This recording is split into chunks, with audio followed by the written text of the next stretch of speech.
रंगीन फूलों और ऊंचे पेड़ों से भरे एक पार्क में तीन अच्छे दोस्त सारा, अहमद और माया खुशी से खेल रहे थे।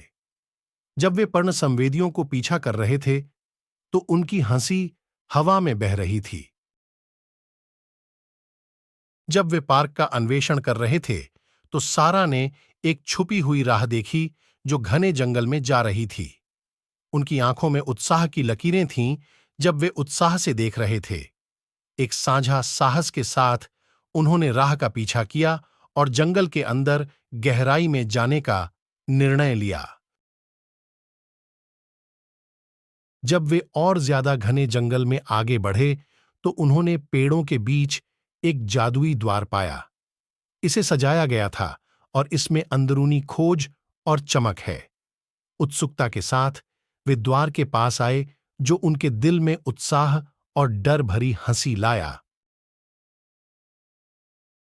साथ में सांझी सांस लेते हुए सारा, अहमद और माया ने द्वार को खोल दिया और जादुई दुनिया में पहुंच गए जो उनके सबसे ज्यादा खौफनाक सपनों से भी अधिक था।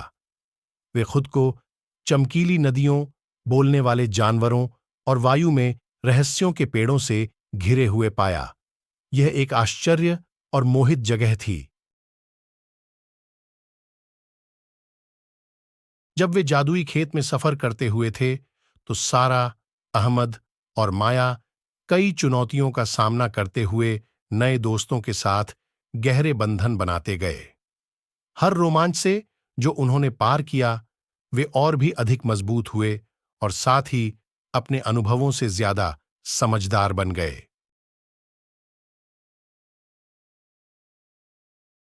अंत में बहुत सारे रोमांचों के बाद बच्चे जादुई खेत के दिल में पहुंच गए।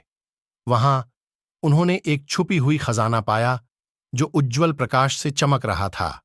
ये उनके घर लौटने की चाबी थी, उस दुनिया में जहां वे जानते थे और प्यार करते थे। भारी दिल लेकिन आभारी आत्मा के साथ सारा, अहमद और माया अपने नए मित्रों और संगीत खेत जो उन्होंने साथ में अन्वेषण किया, अलविदा कहते हुए। जब वे द्वार से गुजरते हैं और पार्क में वापस आते हैं तो उन्हें पता था कि उनके जादुई सफर की यात्रा हमेशा उनके दिलों में जिंदा रहेगी। Subscribe for more videos, youtube.com. Kids Stories, Video 110. Subscribe for more videos, youtube.com. Kids Stories, Video 110. Subscribe for more videos, youtube.com. Kids Stories, Video 110.